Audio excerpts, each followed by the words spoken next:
So at this point in the program, we want to turn to another major focus of the Arms Control Association's attention over the past year plus, and that is the subject of the ongoing job of reducing Cold War nuclear arsenals and their costs. And we're very pleased to be, as I said earlier this morning, unveiling a new report that we've been working on for quite some time, and to introduce the main report author, Tom Collina, our former research director, now director of policy at the Plowshares Fund. I want to introduce the Arms Control Association's new director for disarmament and threat reduction policy, Kingston Reef, who since 2009 and his Scoville Peace Fellowship at the Center for Arms Control and Nonproliferation has been one of their senior analysts and has been a leading figure working on these issues, and we're glad he's with the Arms Control Association, and I think he'll do a great job filling Tom's very big shoes. So with that, let me get out of the way and have them get started with the presentation of this report, which is, as I said, out on the table.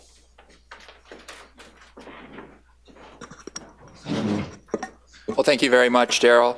It's a thrill to have joined the Arms Control Association, and I look forward to contributing to the association's great work over the coming months and years. As Daryl just alluded to, Tom left some very big shoes to fill at the Arms Control Association, and the subject of this morning's panel is a great example of just how big those shoes are.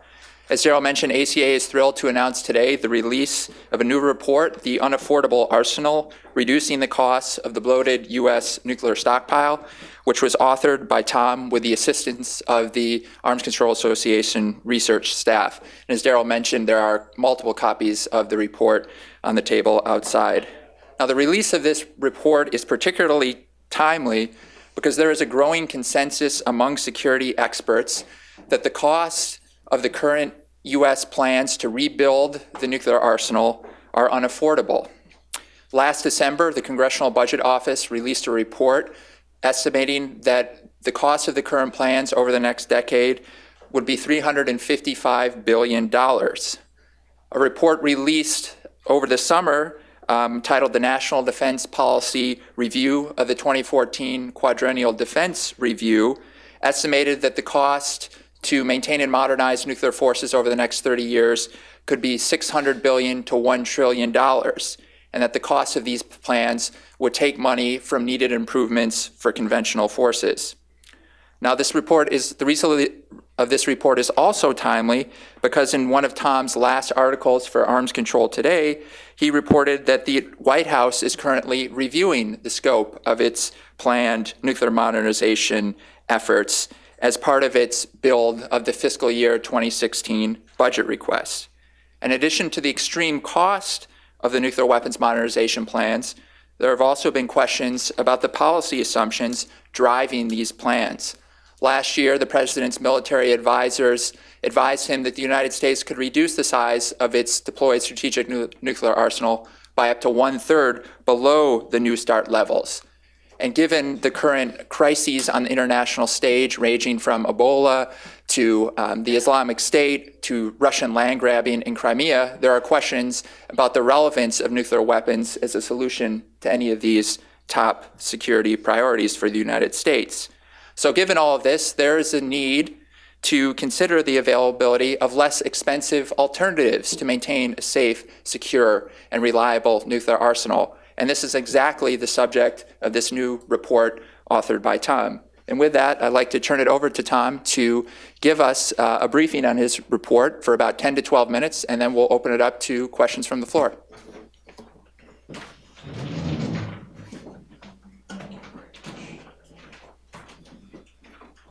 Kingston, thank you very much. Rest assured that my feet are much smaller than Kingston's. He's got much bigger than me, and I just want to say that Kingston is the best person I could have hoped for to be coming into the job at the Arms Control Association, and I have every confidence that the issues will be in good hands at ACA. So Kingston, thank you very much for taking that over, and Daryl, thank you for having me here today and for organizing this event and for your visionary leadership both in hiring Kingston and in having the confidence in me to do this report and bring it out now, which I think the timing is proving quite good. And I also want to thank Jackie Barrientes, wherever she may be. Here she is, for designing such a beautiful report. So Jackie, thank you very much. And it's great to be back here at ACA. I've only been gone for about 2 months. Feels like I never left, but it's always nice to come back home, as they say. And so it's a pleasure to be here. Kingston gave a very good introduction of the context of this report, of the amount of money that is being envisioned to be spent. I'm going to try in this presentation to not use a lot of numbers, because there's a lot of numbers in the report. So if you want numbers, they're there. But I think it just bogs us down if we spend too much time on the numbers. So let's just say a lot of money being pushed in the direction of modernizing the nuclear arsenal at a time when there's so many other demands on defense spending. So think Ebola, think Islamic State, think a conventional NATO response to what Russia is doing in Europe, and you get the idea. And you layer on top of that sequestration and defense spending and a general constriction of what is available for defense spending, and you get the idea that this is truly a zero-sum game. And so something's got to give. And fortunately, we have something that can give, which is the nuclear budget. In my view, this is really a nuclear ATM that we can cash in on and take money out of this program and spend it on other things. Because simply there's too much money in the nuclear modernization account to justify all that is going on there. And to understand that, you simply have to realize that nuclear weapons are not addressing any of the threats I just mentioned, Ebola, Islamic State, and even Russia into Ukraine. I mean, nuclear weapons, U.S. nuclear weapons are in Europe. We already have parity with Russia. That didn't stop Russia coming into Ukraine. So that's not the answer. If you look at threats, nuclear terrorism, Iran, we just talked about, North Korea, again. Increasing, modernizing nuclear weapons are not going to be the thing that turns those situations around. Now, you might say, well, we can't save any money on nuclear weapons because we can't reduce our forces significantly because Russia isn't willing to do it with us. And that's an excellent point. Even though, as Kingston said, last year, President Obama and the military both said that the United States can reduce its nuclear forces by 1/3 and still guarantee the safety of ourselves and our allies. Politically, it does not appear that the president is willing to do that without a dance partner in Russia. And at this point, Putin is simply not willing to go along. And that gave us pause for a while in trying to say, well, how much can we save from nuclear reductions if we're not going to get nuclear reductions? So we had to take a bit of a strategic shift in our analysis and say, okay, what if we don't get nuclear reductions? Can we still save money? And this, to me, was the big surprise in actually doing the analysis. We found that actually most of the money, the lion's share of the money, and over the next 10 years this is. I want to be clear. When anyone's ever giving you a budget analysis, you have to be sure what time frame you're talking about because it all depends on the years. We're talking about the next 10 years, or roughly the amount of time over which the sequestration would be in force. But if you look over the next 10 years, in this report, we estimate that you can save basically, or somewhere around $70 billion, with a B, $70 billion by scaling back the nuclear force purchases, but even if you stay at New START warhead levels. So in other words, you can stay at New START warhead levels, which is the plan currently, and still save $70 billion. So this does not require a new arms control agreement. This does not require President Putin to all of a sudden become friendly again. We can do this under the current international situation that we have today. And to do this, we basically have to do three things. We have to stop deploying submarines far off the coasts, ready for prompt launch. We have to stop buying systems before we really need them. And we have to not replace things just because we had them before. we have to think, do these things still make sense? If they do, fine. If not, don't build them. So if we do those three things, we can save a boatload of money over the next decade that we can funnel into much higher priority needs, whether that be Ebola, Islamic State, or whatever else you want to do. So let me get a little bit into the weeds and how we come up with the 70 billion figure. But I'm not going to go into too much detail and then just leave the rest to question and answer and try to drill down on where people have questions. So the biggest budget category of the modernization is the submarines.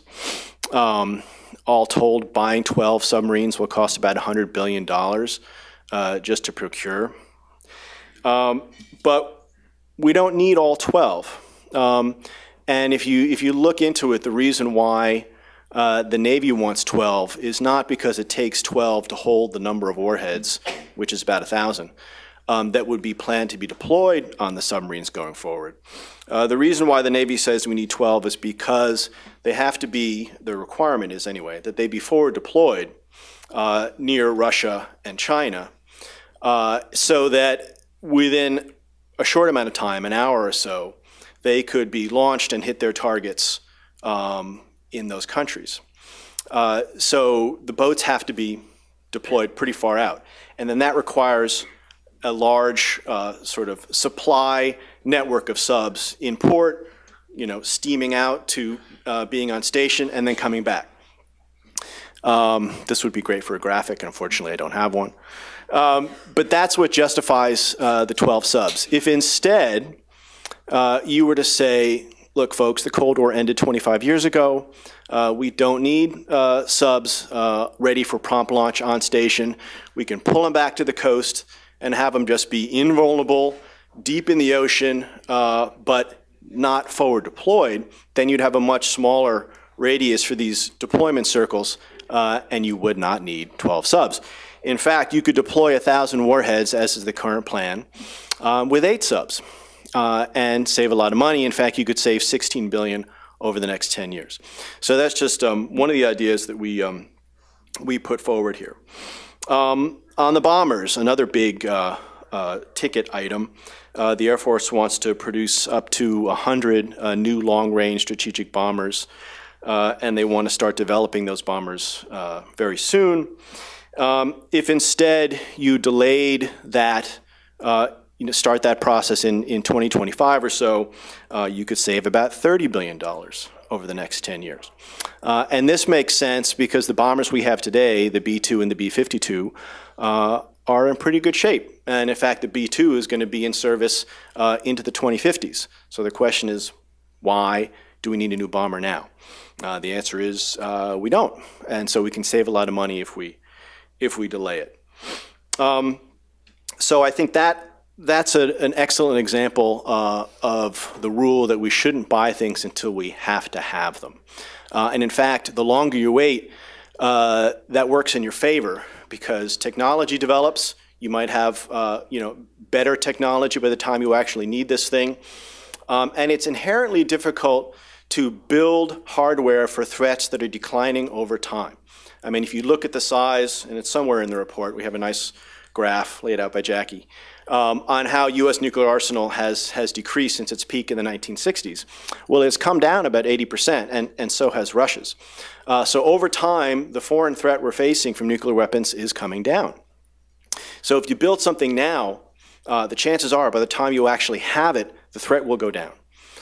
So if you're building something for reducing threat, the more you wait, the more you're going to be accurate on what that threat actually is. And the sooner you build it, the more the chances are that you're going to get it wrong. There are a lot of examples of this, by the way. We built 18 Ohio-class submarines only to have the START treaty come along and the Cold War to end, and then we decided we only needed 14. Okay, we wasted about $16 billion on those extra 4 subs. That's the kind of thing that would be really better to avoid. Now, in terms of the rule of, let's not build things just because you had them before category, the Air Force wants a new cruise missile to replace the current cruise missile. And And this would go on a new bomber that would be a penetrating bomber, which means that the bomber will have stealth capabilities to go through enemy air defenses and get into over a country's land and into their airspace. Well, if you're into the airspace, then you don't need a cruise missile. You're going to drop a gravity bomb. And that's why we have the B-6112 gravity bomb program that is underway. So you don't need both. And in these days of having penetrating bombers, having cruise missiles that you would launch from afar, from outside of an enemy airspace, not above it, is a redundant capability that we really just don't need anymore. And it's time to phase that out. And if you do that, you can save about $3 billion over the next 10 years. I mentioned the B-61 bomb. There are a number of variants of the B-61 bomb. The B-6112 will replace them all. It's a life extension that's going to cost about $10 billion to do. But we can cut that back and just extend the life of the strategic version that would be on the strategic bombers and not do the tactical version that's in Europe. Understandably, maybe right now is not the best time to remove tactical nuclear weapons from Europe, but that doesn't mean we have to spend billions of dollars on extending their life for another 20 or 30 years. The ones we have there will last another decade or so. We could let those age out and instead modernize the strategic ones and not do the cruise missile and save a bunch of money that way. Lastly, in terms of the weapon systems, there's the ICBMs, Intercontinental Ballistic Missiles. We have about 400 of those. They're in the ground in silos. The RAND came out with a report earlier this year, was it? Last year? An excellent report by RAND, basically with terrific budget numbers, saying that we can just refurbish the missiles that we have now, the Minuteman III. That'll be pricey, but it'll be a lot less expensive than either building a new missile or building a new mobile missile, which would be the most expensive of all. And these are the options that the Air Force is considering. So most of us figured, okay, that's the way this is going to go. Given tight budget constraints, the Air Force will decide to just, sort of modernize in place the existing Minuteman III. Surprisingly, but maybe not surprisingly, the Air Force is actually saying preliminarily now that they're probably going to head and develop a brand new missile, because that would give them the option to have it be mobile, where they don't feel they have the option to go mobile if they just modernize or improve the current ground-based version. This is a little crazy on the face of it, given the budget constraints that are happening. And it's really hard to imagine what threat would change. And if we haven't needed a mobile missile in the Cold War, why would we need one now? It kind of boggles the imagination to figure that one out. But be that as it may, if we just do the reasonable thing and sort of improve to the extent necessary the Minuteman IIIs we already have, and don't pursue modernization of a new system, we could save about $16 billion over the next 10 years. So add this all up, and it's about $70 billion. Trust me, we've done the math. We've gone over it a number of times. It all works out. And you do this, you can still keep a new START warhead force of 1,550 strategic warheads. Okay, so you ask yourself, why would anybody not do this? I mean, this is win-win. You save a lot of money. You can put it into much more important things. And if you're Obama politically, you don't have to negotiate a new treaty. You don't have to drop down below New START. You're not going to get the Republicans sort of hounding you. Well, maybe you will, but not for real reasons. So why not do this? Why is Obama taking such an excessive approach to nuclear modernization? And the short answer is, I don't know. But I think he's basically getting not particularly good advice on this issue right now. I think he is understandably distracted with everything else that's going on in the world. He's depending a lot on his advisors on this issue, and they're taking a very conservative position to just sort of inoculate the president against any criticism from Republicans on this issue. And so you're getting all this money being pushed in this area, and there's this myth that's being postulated that that we have to spend this much money to maintain the New START force and to allow future reductions going forward. But as I hope I just illustrated, this is really a lot more than we need to spend, even if you want to maintain a New START force. And last thing I'll say, and then I'll sit down, is this is really Obama's best chance, and why I think this report is well timed, is this is when Obama has a chance to shift gears. He can't make Russia negotiate a new treaty with him. That's beyond his control. But he does have control of the budget he submits to Congress next spring, the fiscal year 2016 budget. And this is his legacy budget. This is his chance to put his last stamp on what his administration wants to give to the next administration in his last 2 years in office. So he can either be remembered, as is currently the case, as the president who is launching a $1 trillion modernization of the nuclear arsenal, or he can be remembered as the president that kind of brought that back under his control and started a much more reasonable, cost-effective approach to keeping the arsenal safe and reliable until it can be reduced in the future. And let's just hope he decides to take the legacy approach, and we'll see where that goes. Thank you very much for your attention.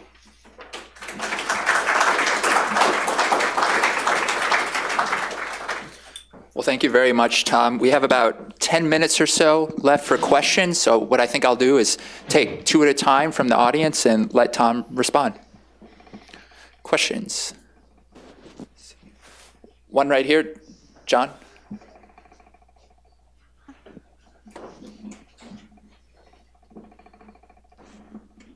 John Isaacs, Council for the World. Thanks for this report. It's excellent. It's going to be very helpful. I might caution on modifying your language to say that there's less of a threat now because the U.S. and Russia can destroy each other dozens of times over instead of hundreds of times over. To me, doesn't mean it's less of a threat. Nuclear weapons, the huge numbers, are still way out of any possible need we have for such large numbers. So, if there's any less of a threat than there was during the Cold Wars, because we don't have a Cold War, and despite recent problems between the U.S. and Russia, things are still better than they were in the 60s and the 70s. But again, I don't feel more comfortable now because we can only destroy each other dozens of times over. Just hold on, Tom. Question? Yes. Kathy, back.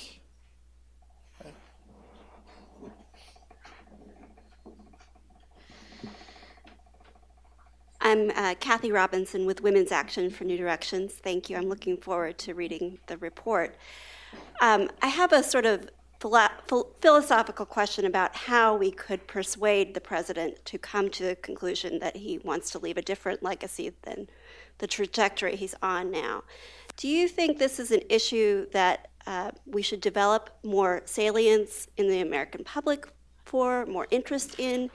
Or is it more of a kind of inside strategy that focuses on the kind of green eye shades view of the budget and all of that? What do you think is going to move us forward in the next couple of years? Take both of those, Tom. Thank you very much. John, I just meant that less of a threat in terms of we don't need to modernize the arsenal to the degree that is being envisioned. We can get by with a lot less.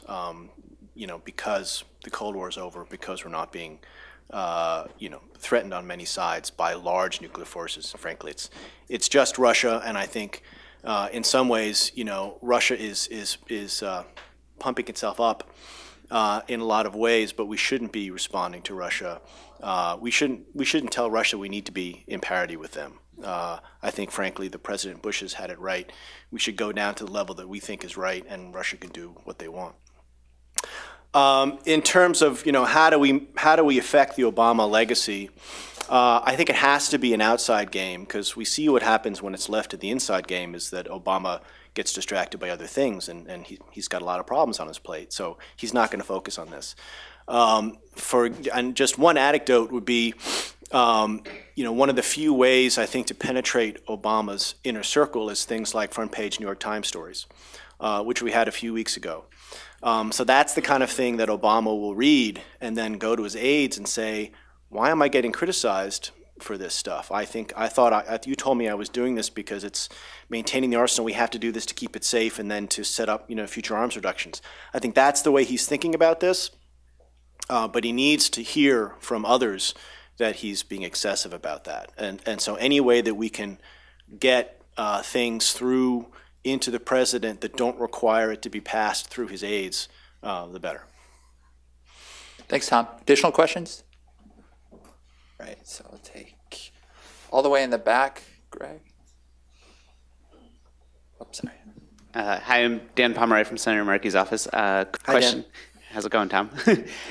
Quick question. My understanding was part of the reason that Obama is sort of excessively funding these programs has to do with a deal that he made to get the New START treaty ratified. Can you just talk a little bit about how that dynamic plays into his request for funding? Yes, excellent question. Oh, I'm sorry. Yep, hold on. And then right here in front. Can get the mic. Sorry, Jonah. Oh, sure, it's gone. And unfortunately, this has to be the final question. I'm sure Tom will be available for a few minutes afterwards if folks would like to ask additional questions. Hi, excuse me, Brian Bradley, Nuclear Security and Deterrence Monitor. In the latest declaration of deployed strategic warheads as required by New START, both Russia and the U.S. showed increases in their deployed strategic stockpiles. What do you make of this? Is this simply a byproduct of life extension programs, planned modernization, or is it something more? Okay, thanks. To Dan's question, yes, indeed, there was a deal made in order to get the New START treaty ratified by the requisite number in 2010, which was a much more difficult process than it ever should have been. The president did promise to modernize the weapons that would be left. But there really weren't specific numbers or specific budgets or specific numbers of systems. And that modernization was left open. The question, for example, whether do you replace the system or do you just refurbish the system that's already there? So there's a lot more latitude the president has in fulfilling that pledge, even if he wants to fulfill it, than is typically believed. Again, there's this myth that he has to do all of this, and he promised it under New START. So one, the promise is really much more vague than it generally is interpreted. Two, after New START was agreed to and this deal was agreed to, then we had the Budget Control Act come after that in 2011. So to me, that was a deal buster. That changed the game in terms of simply how much money there is to spend on this stuff.